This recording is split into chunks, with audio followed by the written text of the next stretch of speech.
Assalamualaikum warahmatullahi wabarakatuh. Kami dari kelompok 9 akan mempresentasikan makalah kami yang berjudul Implementasi atau Penerapan Manajemen Syariah, mata kuliah Manajemen Bisnis Islam. Dosen pengampu Bapak Udin HMSI. Kami di sini beranggotakan 3 orang. Yang pertama saya sendiri, Eza Rizky Oktavia. Yang kedua ada Elita Diarini, dan yang ketiga ada Samsul Ma'arif. Langsung saja materi yang pertama, yakni mengenai pengertian implementasi. Implementasi yakni berasal dari bahasa Inggris, yaitu to implement, yang berarti menyediakan sarana untuk melaksanakan sesuatu. Implementasi sendiri yaitu berarti pelaksanaan dari sebuah rencana yang sudah disusun secara terperinci dan dilaksanakan dengan sungguh-sungguh guna mencapai tujuan.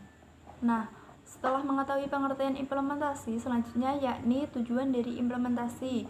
Tujuan implementasi di sini ada 5, yakni yang pertama untuk melaksanakan rencana yang telah disusun oleh individu atau kelompok. Yang kedua yaitu untuk menguji dan mendokumentasikan prosedur dalam rencana tersebut. Yang ketiga yaitu mewujudkan tujuan-tujuan yang akan dicapai. Keempat yaitu untuk mengetahui kemampuan seseorang dalam melaksanakan penerapan tersebut. Dan yang kelima yaitu mengetahui tingkat keberhasilan rencana dari kebijakan tersebut. Materi yang kedua yaitu pengertian dan nilai-nilai manajemen syariah. Pengertian manajemen syariah sendiri ini adalah perilaku yang terkait dengan nilai-nilai keimanan dan ketauhidan.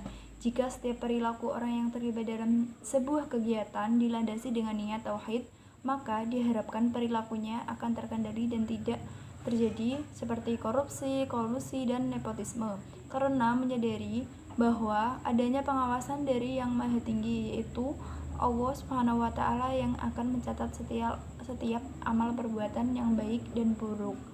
Selanjutnya akan menjelaskan mengenai proses manajemen syariah. Proses manajemen syariah tidak jauh berbeda dengan proses manajemen konvensional. Manajemen syariah prosesnya adalah yang pertama ada planning, yang kedua organizing, yang ketiga actuating, dan keempat adalah controlling, sama seperti pada manajemen konvensional. Yang pertama adalah planning. Planning adalah suatu rencana yang disusun untuk perusahaan ke depannya. Yang kedua adalah organizing. Organizing adalah pengelompokan dan pengaturan untuk dapat digerakkan sebagai suatu kesatuan dengan rencana yang telah dirumuskan pada awal tadi. Dalam Islam, organizing ditetapkan dalam surat Al-Baqarah ayat 286. Yang selanjutnya adalah actuating atau pergerakan. Actuating atau pergerakan ini sangat penting dalam sebuah perusahaan dikarenakan tanpa adanya actuating tentunya perusahaan tidak dapat mencapai tujuan yang telah ditetapkan pada awal tadi, karena tidak adanya pergerakan untuk mencapai tujuan. Dalam Islam, actuating atau pergerakan ini telah ditetapkan pada surat Al-Kahfi ayat 2. Dan yang terakhir adalah controlling. Controlling dalam Islam disebut ar-riqobah atau pengawasan.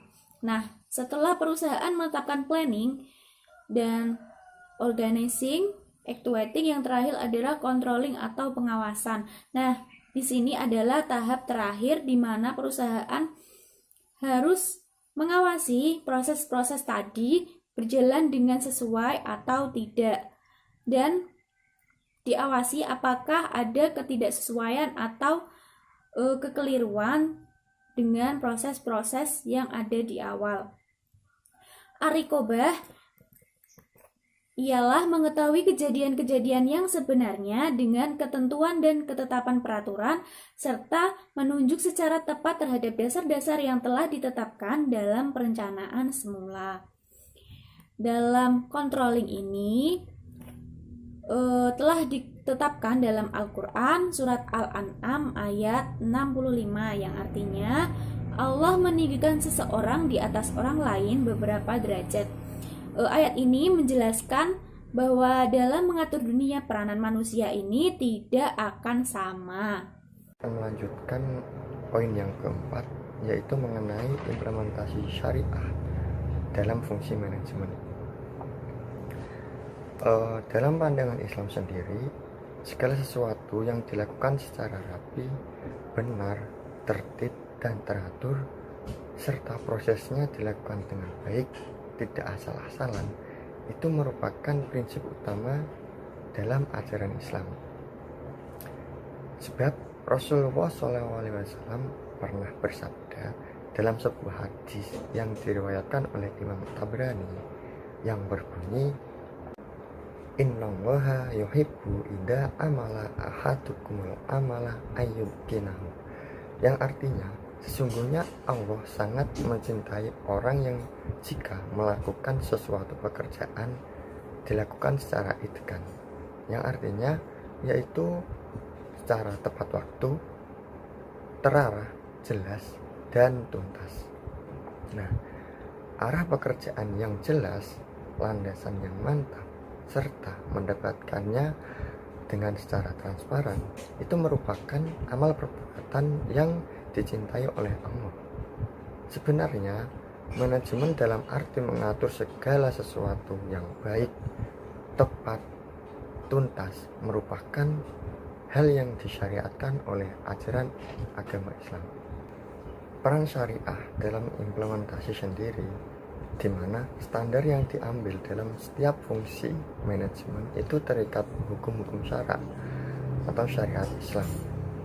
Nah, fungsi manajemen sebagaimana kita ketahui itu ada 4 yang utama, yaitu perencanaan, pengorganisasian, pengontrolan, dan pengevaluasian. Yang pertama yaitu implementasi syariah dalam fungsi perencanaan. Nah, pada fungsi perencanaan ini itu dibagi menjadi 4 bidang.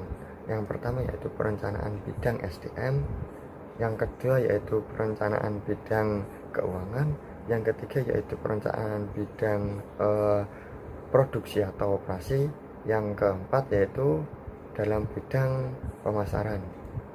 Nah, dalam bidang sumber daya manusia sendiri, implementasi syariah itu berupa penetapan standar profesionalisme yang harus dimiliki oleh seluruh komponen sumber daya manusia di perusahaan.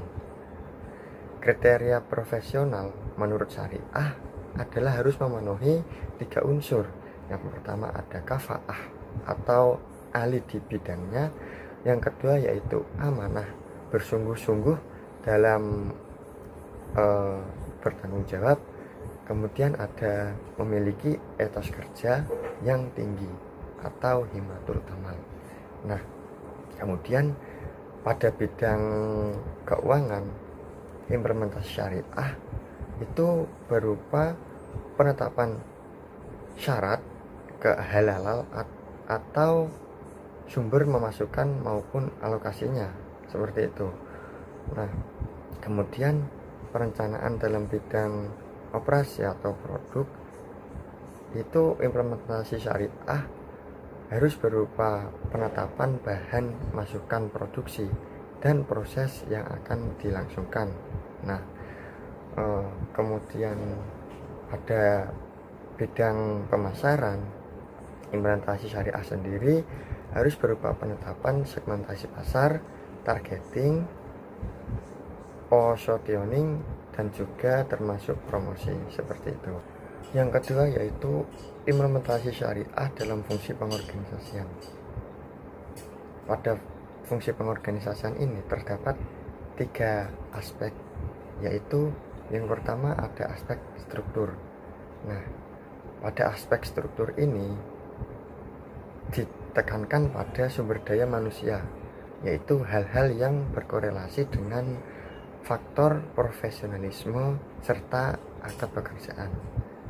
Nah, yang kedua yaitu ada aspek tugas dan wewenang. Pada aspek tugas dan wewenang ini ditekankan pada kejelasan tugas dan wewenang masing-masing bidang yang diterima oleh sumber daya manusia pelaksana berdasarkan kesanggupan, dan kemampuan masing-masing sesuai dengan akad kerja tersebut. Kemudian yang ketiga yaitu ada aspek hubungan. Nah, aspek hubungan ini itu berupa penetapan budaya organisasi bahwa setiap interaksi antar sumber daya manusia adalah hubungan muamalah. Yang ketiga yaitu implementasi syariah dalam fungsi pengarahan. Nah, implementasi syariah dalam fungsi pengarahan ini merupakan tugas utama dari fungsi kepemimpinan, yaitu sebagai pembimbing, pengarah, pemberi solusi, dan fasilitator. Maka fungsi syariah dalam pengarahan dapat dilaksanakan pada dua fungsi, yaitu pemecahan masalah dan fungsi fasilitator.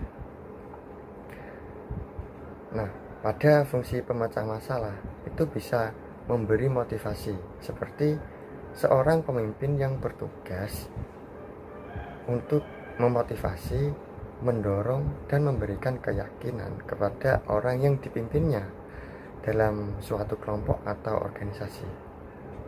Nah, wajib bagi pemimpin untuk memberikan pemahaman dan motivasi kepada setiap kelompok yang dipimpinnya, agar perbuatan mereka dapat dilaksanakan dengan baik dan sempurna, tidak keluar dari tanggung jawab dan wewenang yang diberikan kepada pemimpin.